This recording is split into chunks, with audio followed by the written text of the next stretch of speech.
What's up everyone, the Game 2K2 here once again. Many people are under the impression that this huge surge in sequels is new. Well, maybe for most genres, but one genre that has been stuck in that era for 30 years now is the horror genre, and no genre has come out with as many bad sequels as this one. So today I'm showing you my top 10 worst horror sequels, and yes, this list does include sequels to remakes. Now you'd think that this list would be the easiest to make, but not exactly, because for every 2 million horror films, there are about 1.5 million bad sequels attached to them. Just remember that these are my choices, so don't go nuts if you don't agree. So, let's not waste any more time, let's begin. Number 10.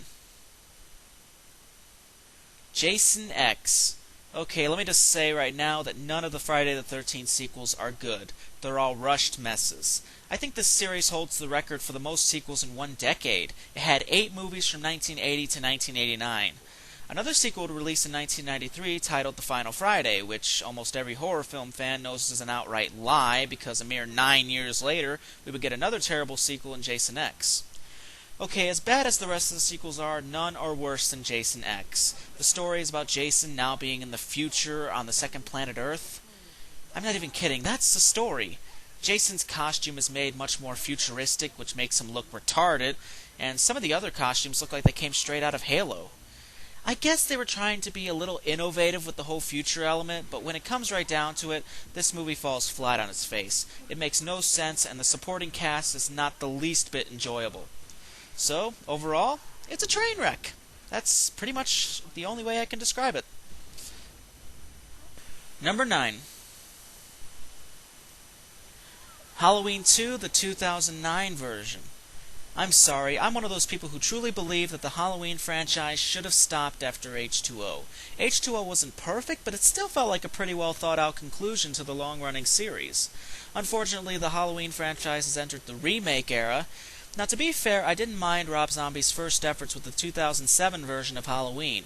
It was still flawed, but compared to other remakes in this genre, it stood up pretty well. However, Hollywood feels that anything that's successful in this genre needs a sequel, and in 2009 we got Halloween 2. When I have to sit through a movie a few times just to try and understand the story, there's a little bit of a problem. Halloween 2 is one of those sequels that you really do feel that they purposely tried to make it suck. Even when finally figuring out the story, all I figured out was that the story stunk. Remakes are constantly explaining too much about the killer, and this movie is no different. I should not be feeling sympathy for the killer. I should be feeling sympathy for the victims. The only thing that's kind of creative is the ending, which was kind of a nice callback to Halloween 4. But that's not enough to save this movie from being on this list, because one good scene doesn't mean anything when the rest of the movie is pretty much worthless. Number 8. Freddy's Dead, The Final Nightmare, or Nightmare on Elm Street 6 for those who kept count. Why do they always put final in the title? Do they really think we're that stupid? Friday the 13th had a final chapter 2, and it was so final that they wound up doing it twice, and guess what?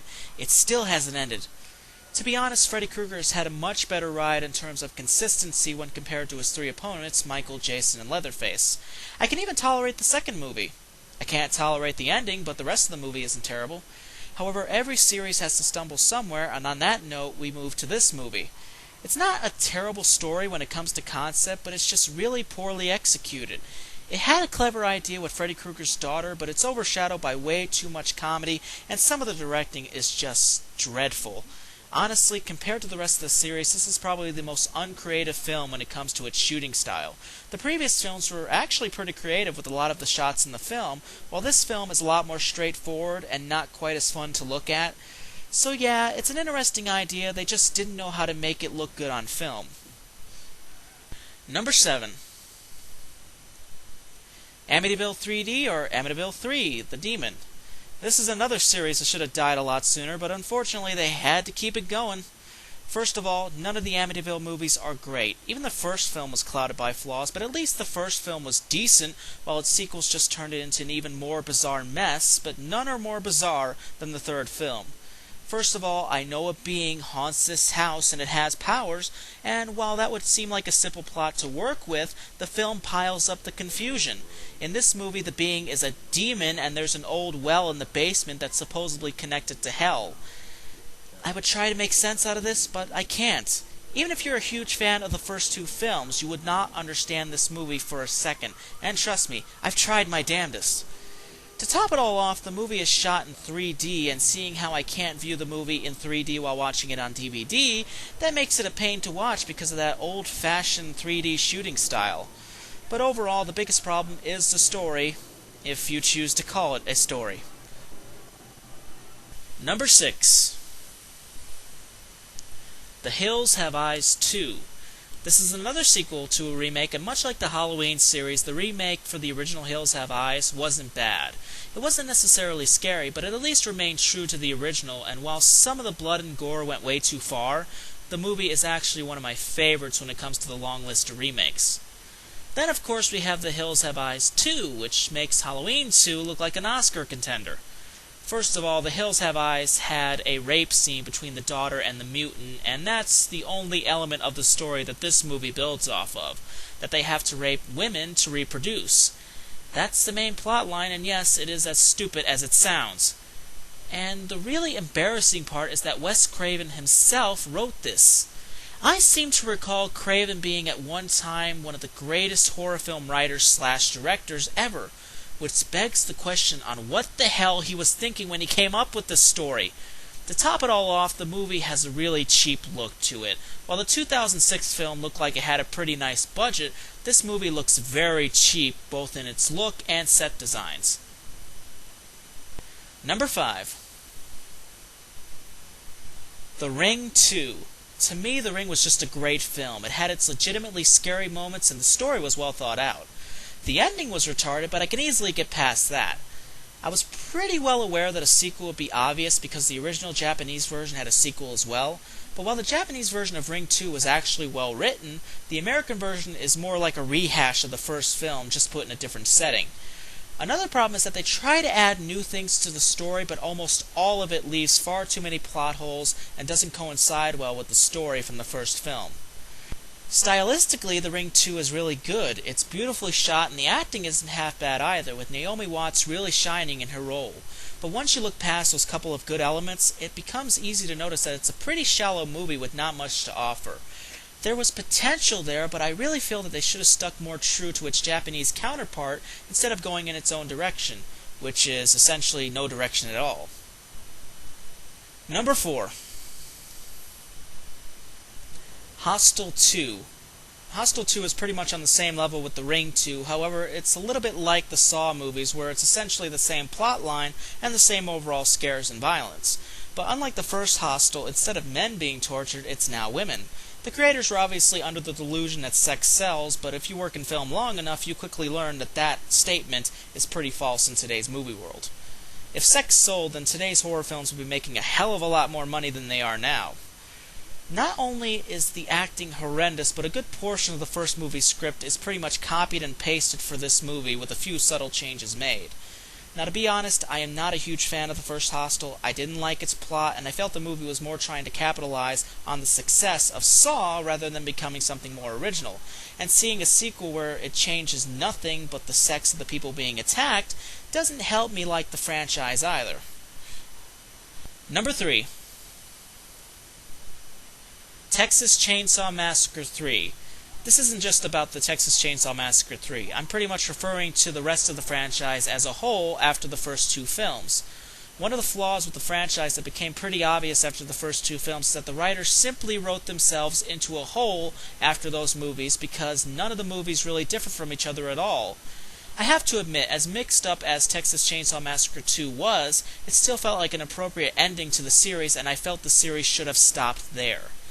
Then, Texas Chainsaw Massacre 3 arrived and showed that there wasn't much that the writers could do with the franchise other than repeating the same thing over and over and over again.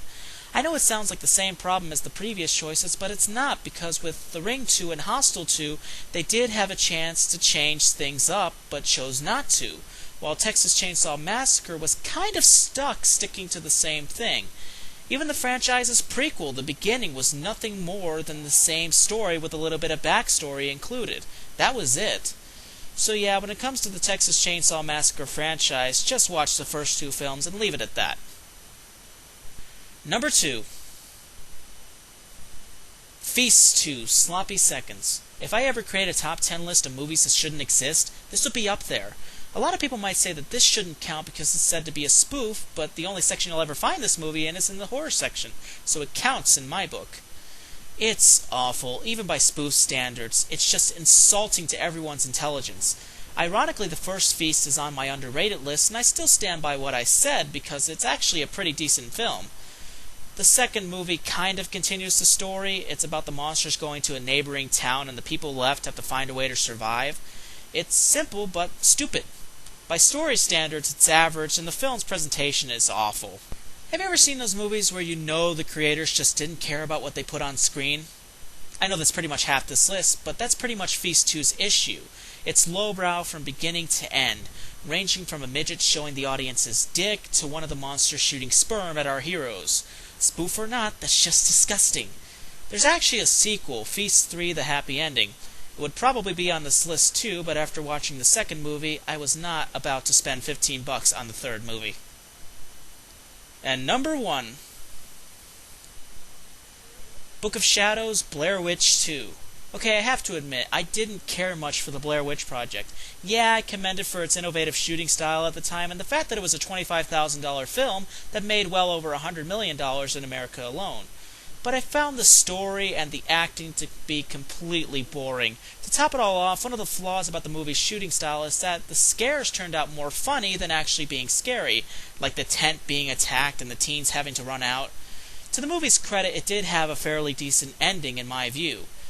Now we move on to Book of Shadows, which is about teens who are engrossed into the story and want to find out what happened in the first film. They then become possessed by the Blair Witch and kill several people without knowing that they did it until the end. Since the film is shot like a regular film, with only a few shots that show the first film's shooting style, all the good elements from the Blair Witch Project are gone, and all that's left is the boring story and tremendously bad acting. This is easily one of the worst horror films I have ever seen. The reason being is that the movie has the most predictable story ever written, and that's a huge problem. One of the things about good horror movies is that they don't leave a lot of plot holes, but they still leave you asking questions, whether it's about the killer or the story. Blair Witch 2 has none of that. In fact, I almost turned off the movie midway through because you can tell what the ending is going to be about right away. They made all the scares and all the killings way too obvious. Just goes to show you, more money in the budget won't necessarily lead to a good movie, and Blair Witch 2 is the prime example of that. Now they're actually discussing creating a third film with the original creators returning. I'm not sure what to think about that idea. The first film just doesn't seem to warrant a sequel as Blair Witch 2 shows, so I don't think we can expect anything good out of it. Well, that's my top 10 worst horror sequels, and believe me, there are much more out there, and it's quite obvious that they'll never stop being released. Well, everyone, that's it for now. Thank you so much for listening, and I will see you next time.